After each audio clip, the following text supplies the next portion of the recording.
ሳውዲ በረሃ ላይ ሲገዳደሉ ከነበሩ ላይቭ እየገቡ ንጹሃንን ሲገሉ ከነበሩ ግለሰቦች ናቸው ተብለው ከተጠረጠሩት የመጀመሪያው ግለሰብ በሳውዲ ፖሊስ በቁጥጥር ስር ውሏል ማለት ነው። ሌሎች እንደምታወቀው ትላንትና አንደኛው መርዝ ልጅ በሳውዲ አረቢያ በረሃ ውስጥ ለሚገዳደሉት ደጋፊ ከሆኑት ውስጥ አንዱ ይሄኛው ነበረ፣ ተይዟል። አሰላሙ አለይኩም ወራህመቱላሂ ወበረካቱ። ውድና የተከበራችሁ አህሉ ዚክር ሚዲያ ቤተሰቦች እንደምናችሁ፣ ሁሉ አማን፣ ሁሉ ሰላም፣ ሁሉ ሸጋ፣ እኔ ጋር ሁሉ አሪፍ ነው። እናም በሌላ አዳዲስ ቪዲዮ መጥተናል። ለቻናሉ አዲስ ሆናችሁ ሰብስክራይብ ያደረጋችሁ እና እስከ መጨረሻው ላይክ ሼር ያደረጋችሁ ተከታተሉን። አሁን ወደ ቪዲዮ። አረ ምን እያለ ነው? በመቤቴ እያልን ያለ ነው። ከነዚህ ልጆች ተጠንቀቁ። እነዚህ ልጆች መርዝ ናቸው። እና እንደምታወቀው ትላንትና አንደኛው መርዝ ልጅ በሳውዲ አረቢያ በረሃ ውስጥ ለሚገዳደሉት ደጋፊ ከሆኑት ውስጥ አንዱ ይሄኛው ነበረ፣ ተይዟል። በንጉሳችን ልባችን ላይ ባነገስ ነው በጀዋር መሐመድ ምክንያት ማለት ነው። ጃማው ይቀጥላል ነው መላችሁ። አመሞቱ ሙቂመት ዴቢኤራ ጀዳን ዱቢኒ ጆሌን ኦሮሞ ሙቂመ ከምሰ ወ20 ያመለ ጣለጡን አመካ ወሪ አካውንቲ ሐዋላ እርገተን ወሪ መና አከራያታ ጀቹዳ ጀራ ካናቲ አሁን ትለጣለጣላችሁ እናንተ። ይሄስ ሰንተሜ መግለጫ ፖስት የወይን ፖስት ጎዳ ያርግታኒ ቢቲ ይሄስ ደንቱሬ አማጋና በአዲስ መልክ ጀዌ አሁን ስራ የጀመረ አቦያ ጣፍጥልሽ ጀዌ ትመችኛለሽ እኮ ጀዌ። I love you so much. I am respect. ይሄኛው ትላንት ነው ምናምን ነበር የተያዘው። እናም በጣም ደስ ብሎን ነበር እና አንድ ባንድ የተለቀሙ ነው። ዛሬ ደግሞ ሌላኛው ተይዟል። አንደኛው ማነው? እስቲ እሱን ቪዲዮ ደግሞ አይተን እንመለስ። ሳውዲ በረሃ ላይ ሲገዳደሉ ከነበሩ ላይቭ እየገቡ ንጹሃንን ሲገሉ ከነበሩ ግለሰቦች ናቸው ተብለው ከተጠረጠሩት የመጀመሪያው ግለሰብ በሳውዲ ፖሊስ በቁጥጥር ስር ውሏል ማለት ነው። ሌሎችም እንደዚሁ እየታደኑ ይገኛሉ። ሌሎችም ከዚህ ልጅ በተጨማሪ አንድ ልጅ ተይዟል ተብሏል። እስካሁን የሱ ፎቶ አልወጣም። የዚህ ግን እርግጠኛ ሆኖ ፎቶ እዚህ ጋር እንደምትመለከቱት ተይዞ ምስሎች እየወጡ ይገኛል። እንዲሁም ትልልቅ ዘገባዎች ላይ ቀርቧል ማለት ነው። ሌሎች ደግሞ በረሃ ላይ የሚኖሩ ይሄን ወንጀል ሲሰሩ የነበሩ እንዲሁም ደግሞ ላይቭ እየገቡ ሲተራረዱ ከነበሩ ግለሰቦች ናቸው የተባለው። ይህ ልጅ እንግዲህ ምስሉ ላይ እዚህ ላይ ያስቀመጥኩላችሁ በቁጥጥር ስር ውሏል ማለት ነው።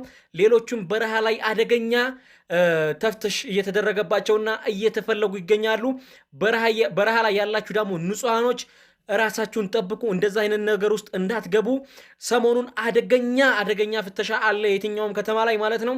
ስለዚህ ንጹሃኖች ወንጀል የሌለባችሁ እነሱን ስታዩ እንዳትሮጡ። የህግ አካላት ስታገኙ ወይም ሲያዩአችሁ እንዳትሮጡ። አደገኛ ስለሆነ ማለት ነው። በሌላ ነገር ስለሚያስባችሁ እንዳትሮጡ። ህገወጥ ምንም ከሆናችሁ በሰላም ብትነጋገሩ ነው የሚሻለው ማለት ነው። ነገሮች እየከበዱ ሂደዋል ማለት ነው። ስለዚህ ሁላችሁም ራሳችሁን ጠብቁ። በተለይ በረሃ ላይ ያላችሁ ወንድሞች ንጹሃኖች ማለት ነው፣ ሚስኪኖች፣ ይሄ ጦስ ይሄ መከራ ከየትኛውም በላይ እናንተን ነው የሚያጠቃው። ስለዚህ ራሳችሁን ጠብቁ። እንደዛ አይነት አደገኛ ሙሲባ ውስጥ እንዳገቡ ማለት ነው። ራሳችሁን ጠብቁ። እንደነዛ አይነት ሰዎች ደግሞ እናንተ ጋር ካሉ ጠቁሙ ማለት ነው። አጋልጡ። ምክንያቱም እናንተን ነው ይዟችሁ ገደል የሚገቡት። ስለዚህ በምንም በብሔርም በምንም እንዳትነካኩ። እንደዛ አይነት ቪዲዮ ምናምን አትስሩ። ምክንያቱም ቪዲዮ ለራሱ የሚሰሩ ሰዎች እንደዛ አይነት መረጃ ደግሞ እንደዚህ እየቀረጹ የሚለቁ ሰዎች ልክ እንደዚህ ልጅ ማለት ነው እየታደኑ ይገኛሉ ማለት ነው። አላህ ይጠብቃችሁ እያልኩኝ በቀጣይ ቪዲዮ ደግሞ ምርጥ መረጃዎችን ይዤላችሁ ልመጣ። ገና አንድ ባንድ ትለቀማላችሁ እና አሁን ወደ ቀጣይ ቪዲዮ። ከሳውዲ አረቢያ ሰበር ዜና ተሰምቷል። በሳውዲ እንግዲህ ሰሞኑን በርካቶችን ያስቆጣ አንድ ቪዲዮ ማህበራዊ ሚዲያ ላይ ተሰራጭቶ ነበረም።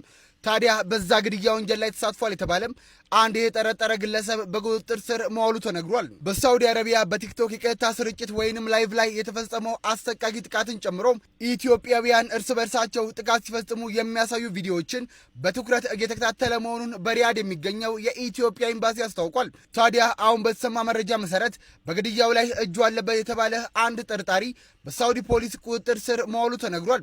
ድርጊቱን የፈጸሙት በህገወጥ መንገድ ወደ ሳውዲ ገብተው በበረሃና ገጠራማ ቦታዎች በመሸሸግ ቡድን ፈጥረው ሲጋጩ የነበሩ ቡድኖችም እንደሆነ ተነግሯል። ታዲያ በሪያድ የሚገኘው የኢትዮጵያ ኤምባሲ ከሚመለከታቸው አካላት ጋር በመሆን ሌሎችንም ለህግ ለማቅረብ እየሰራ እንደሚገኝ ገልጸው ህብረተሰቡ ማንኛውንም መረጃ ወይንም ጥቆማም ለሚመለከተው የህግ አካል እንዲሰጥ ጥሪውን አቅርበዋል። አሁን ወደ ቀጣይ ቪዲዮ። አፋልጉኝ፣ አግዙኝ፣ የልጄን ገዳይ አፋልጉኝ ያለው ነው። ይሄ ከጀርባ የምትመለከቱት የ17 ዓመት ወጣት አይመን ይባላል። አይመን ትምህርቱን ሊጨርስ 6 ወር ነበር የቀረው። አይመን እናቱ በጣም ለፍታ ደክማ አረብ ቤት ሰርታ ጀርባው ላይ ተሸክማን ያሳደገችው። ዛሬ 6 ወር የቀረው ሊመረቅ ልጄ ያለችው በጩቤ በአንድ አረመኔ ተወግቶ ተገድለዋል። እባካችሁን የአይመን እናት በጣም እንግዲህ አሁን ብትመጣ ደስ ይለኛል። በጣም ቤት ውስጥ ለቅሶ ስለሆነ ብዙ ሰዎች አለ እንደሰማችሁት ነው ወይ በኋላ ከተመቸ ይመጣሉ። ሁላችሁም እነዚህን አባት እና እናት የልጄን ገዳይ አፋልጉን እያሉ ነው። ይሄ ልጅ ነው እንግዲህ ልጃቸውን የገደለው ኻሊድ ይባላል። የ17 ዓመት ወጣት ነው። እንደሰማችሁት እንግዲህ አባት ሲናገር የሴት ልጅ ሞባይል ቀምቶ ለምን ተወስድባታለህ መልስላት እና ስላለው አንተ ማነህ እኔ ደፍረህ የምትናገረኝ ብሎ ነው እንግዲህ በጩቤ ጎርቶ የገደለው።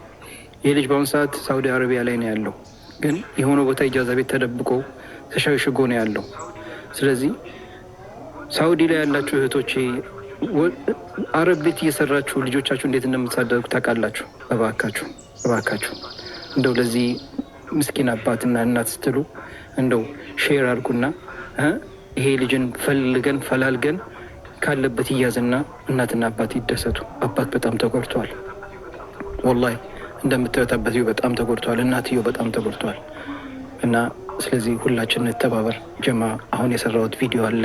ያን ቪዲዮ ገብታችሁ ሁላችሁም ይህን ቪዲዮ ሼርና ሪፖስት ላይክ እያደረጋችሁ ይህን አረመኔ ገዳይ እናስይዘው። ይህን ነው እኔ የምለው። ቆይ በዚህ ዘመን እንዴት ሰውን መግደል እንደዚህ በቃ ቀላል ነገር ሆነ? አረ ወላሂ በጣም የምንሰማቸው ነገር በጣም ነው የሚከብዱት። አንድ ሰውን መግደል በቃ ተራ ነገር ሆነ። እንደ በግ ወይ ፍየል መግደል ሆነ እኮ፣ ፍየል ማረድ ሆነ እኮ። አረ አላህም ፍሩ። እነዚህ ደግሞ ሰው የሚገሉት ሰዎች በቃ በከባድ ነገር መቀጣት አለባቸው። ሌሎች ሰዎችን እንዳያርዱ ወይ እንዳይገሉ እነዚህ ሰዎች በቃ በስርዓቱ መቀጣት አለባቸው ነው የምለው። አሁን ወደ ቀጣይ ቪዲዮ። ጣቱ እንደ ቆሎ እየታፈሰ ነውና እኛውን ጦርነት ግርግር ምናምን መሩናል የሌለ ማለት ነው። አሁን እኛ የምንፈልገው በጎጃም ማር የትግሬ አምባ ይሄ ጨምላቅ ምን ነው የምትጨማለቀው? እዚህ ጋር መጣ ወንድ ልጅ ነው። ቆፍጠን በል ሂድና ተዋግተህ ነው። ከዛ በኋላ እኔ ጻላውን እኔ ያጠምቅልሃለሁ። ተነስ። ልጅ እንደስተፋ ባጥፋታውን ፈጣሪ ራሱ የሚኮንነኝ ይመስላችኋል? እግዚአብሔር ምስክሬን። ይኸውልሽ የኔ እናት ማንም ሰው አፈሳን እየፈራ ያለው ሀገሩን ለመጠበቅ ሳይሆን ወንድሙን ለመግደል እየተወሰደ ስለሆነ ነው፣ እየታፈሰ ስለሆነ ወደኋላ እያፈገፈግን ቤት እየዋልን ያለ ነው። ስራችንን ትተን ቤት ላለመታፈስ በጊዜ በ12 ሰዓት እንደ ዶሮ እየተሰበሰብን ያለ ነው። ሀገራችንን ጠልተናት ሳይሆን ወንድማችንን ላለመግደል ነው። ወንድነታችን ጠፍቶብን አይደለም። እየታፈሱ የሚሄዱ ልጆች የትኛው ጦርነት ነው እየገቡ ያሉት? አማራ፣ ኦሮሞ፣ ትግራይ የት? እነዚህ ሶስቱም ብሔሮች እኮ ለእኛ ወንድሞቻችን ናቸው፣ እህቶቻችን ናቸው። እነሱም መግደል አንፈልግም። ብትችሉ አጀንዳችሁን በጠረጴዛ ፍቱ። እዚህኛው ጦርነት ላይ እኔ በራሴ አልገባም። ግንባር ብታስገቡኝም አልተኩስም።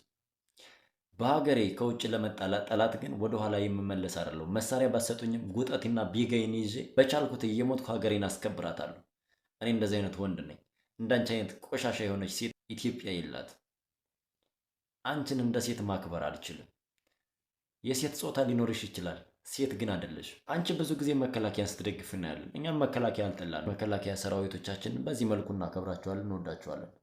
ነገር ግን አፈሳውን የማንፈልገው አፈሳውን ሁልጊዜ የምንሸሸው ወንድሞቻችን ላይ እንድንተኩስ ስለምንወሰድ እንጂ ሀገራችንን ስለምንጠላ አይደለም።